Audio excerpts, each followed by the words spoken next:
La aplicación de operaciones de redimensionamiento a data frames o tablas es bastante común en toda la parte de Data Analytics. Esto se debe a que usualmente es necesario llevar la data a un formato que pueda utilizarse por los programas, estructuras, bases de datos o demás elementos que tengamos.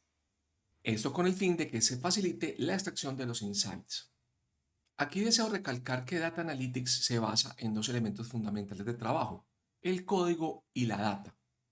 Si la data está en un formato que no es adecuado o no está en una forma que facilite la extracción de conocimiento, su manipulación, puede dificultar enormemente el código. De esta forma, una buena selección de cómo transformar los datos para poder operarlos puede simplificar enormemente las tareas y nos evita muchos dolores de cabeza. Es por esto que en este video vamos a revisar los operadores de Mel y Pivot, Stack and Stack y las tablas dinámicas. Iniciamos nuestro código con la importación de las librerías. Vamos a importar Pandas y NumPy. Y vamos a fijar la representación de los notebooks como texto en vez de formato HTML. Como dataset de trabajo vamos a utilizar el iris CSV, que es la base de datos de flores del iris. El archivo lo tengo disponible en un repo de GitHub. Este dataset recoge 150 muestras para la flor iris y las especies setosa, virgínica y versicolor. Para cada especie tenemos 50 muestras. Y las columnas del dataframe son las siguientes: la longitud y ancho del sépalo y la longitud y ancho del pétalo. Finalmente, la especie. Vamos a iniciar el estudio de las funciones de redimensionamiento con Mel y Pivot. En este caso, vamos a agregar una nueva columna al dataframe llamada ID y contiene los números desde el 0 hasta el 149. Esta columna va a actuar como un identificador del registro. La función Mel va a generar un dataframe que tiene las siguientes columnas: el ID, identificador de cada registro, las variables y los valores. Las variables corresponden a los nombres de las columnas y los valores corresponden a los valores que aparecen para ese registro en esa columna.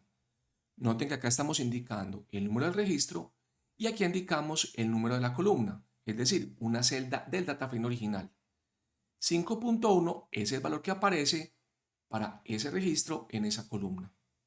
Como se puede inferir del resultado en pantalla, existirá también un ID 0, por ejemplo, para la longitud del pétalo y para el registro 0 y el ancho del sépalo. Y así sucesivamente para todos los registros y todas las columnas. La función Mel va a recibir entonces los siguientes parámetros: el dataframe, el nombre de las columnas que sirven como identificador de los registros, el nombre de la columna que va a identificar las columnas existentes en el dataframe original y el nombre de la columna con los valores. Acá hemos tomado los valores por defecto. La función inversa es pivot. En este caso, ese es un método del dataframe y recibe como parámetros el index, que es el nombre de la columna con los índices, columns, que es el nombre de la columna del dataframe original, que contiene los nombres de las columnas del dataset transformado, y values, que es el nombre de la columna de el dataframe que estamos procesando, que contiene los valores como tal. Como resultado, obtenemos el dataframe que tenemos a la salida de la celda. Ahora pasemos a la función pivotTable. Recordemos que en Panda yo puedo utilizar la función groupBy para generar agrupamientos por valores de las columnas. En este caso, estoy generando el agrupamiento de la base de datos de la flor del iris por la columna especies. Y estoy calculando la media de la columna petal length. Como resultado, obtenemos un objeto Panda Series llamado petal length, el mismo nombre de la columna, que contiene para cada especie el valor de la media. Este mismo cálculo puede ser realizado utilizando pivotTable. En este caso vamos a tomar el dataframe iris y vamos a invocar pivotTable con los siguientes argumentos: values, que es la columna de interés, o petal length, e index, que en este caso es especies. Como resultado obtenemos esta salida que es la tabla pivotada equivalente al cálculo que teníamos en la parte de arriba. En Pivot Table, la función de agregación por defecto es la media, pero también podemos especificar la función que deseemos. En la celda número 8 estamos indicando que la función de interés es la mediana.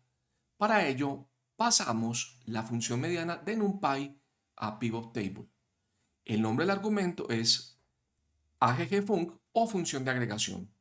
Aquí tenemos el resultado de la operación.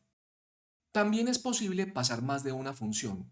En este caso, el argumento de aggfunc es una lista con las funciones de interés. Noten que en este caso entonces nos devuelve un data frame con dos columnas, el petal length con valor máximo y el petal length con valor mínimo, que es el que estamos especificando aquí en la parte superior. La agregación o índice hemos dicho que es especies. Pivot Table también permite agregar los valores de una columna contra el índice. En este caso vamos a tomar el índice como especies, mismo que teníamos arriba, y vamos a hacer la agregación contra los valores de la columna sepal_length. Este cálculo tiene mucho más sentido cuando tenemos columnas con categorías. Acá lo estoy haciendo para efectos ilustrativos contra cada valor posible que puede tomar sepal_length. El método stack retorna un objeto panda series cuyo índice es un objeto compuesto y está conformado por el identificador de la fila y el identificador de la columna. Para nuestro ejemplo tenemos que para el elemento 0 o registro 0 y la columna sepal_length el valor es 5.1. Para el registro 0 y la columna sepal_width el valor es 3.5 y así sucesivamente.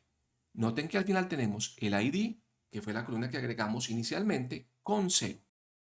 El método unstack hace la operación inversa. Toma el panda series que tenemos arriba y lo transpone otra vez en forma de data frame. Pandas también permite construir tablas dinámicas. Para ejemplificar su uso, vamos a construir el data frame que aparece en la celda número 13. Ese data frame es este. Tiene dos columnas de claves, la clave 1 y la clave 2, y dos columnas de valores, valores 1 y valores 2. En el primer ejemplo vamos a decirle que pivotee la tabla utilizando Pivot Table, donde el data frame es de f, el que tenemos arriba, y los índices del nuevo data frame van a ser las claves 1 y 2, y los valores van a ser valores 1 y valores 2. Como resultado obtenemos lo siguiente: la clave A minúscula con A mayúscula, valores 1, 7, A minúscula, A mayúscula, valores 1, 7. Luego, A minúscula, B mayúscula, 2, 8, A minúscula, B mayúscula, 2, 8, y así sucesivamente hasta obtener toda la tabla. En el siguiente ejemplo, invertimos el orden de las claves. Clave 2, clave 1, valores 1, valores 2. A mayúscula con ABC, 1, 7, 3, 9, 5, 11 y así sucesivamente. Pandas también implementa pivot y para este ejemplo vamos a utilizar el data frame de f que aparece acá en la parte inferior de la celda. Con pivot vamos a generar un data frame que contiene parte de la información del data frame original. En este caso le vamos a decir que los índices de los registros del nuevo data frame van a ser los valores de la columna foo que tenemos aquí, que los nombres de las columnas del nuevo data frame van a ser los valores de la columna var, o sea ABC, y que los valores de ese nuevo data frame van a ser los valores del data frame original en la columna bus, esta que tenemos aquí. Como resultado tenemos entonces ABC en las columnas, 1 y 2 para foo y bus con Z 1, 2, 3, 4, 5, 6. En la celda 18 únicamente especificamos las columnas índice y las columnas del data frame resultante. Noten que en este caso no estamos indicando la columna valor. Noten que a diferencia del resultado anterior, donde especificamos bus, en el caso actual tenemos bus y la otra columna que no apareció, que era su. Tenemos entonces ABC para bus y ABC para su. Esto es un índice compuesto en las columnas. Y en la parte inferior aparecen los correspondientes valores. En el último ejemplo vamos a tomar a pivot, indicando que la columna de los índices va a ser foo, las columnas van a ser var y los valores va a ser un subconjunto de las columnas del dataset de F. En este caso suministramos la lista con los nombres de esas columnas, bus y su, las cuales aparecen acá en la salida. Estos son entonces los mecanismos que tenemos para hacer el redimensionamiento de los data frame en pandas.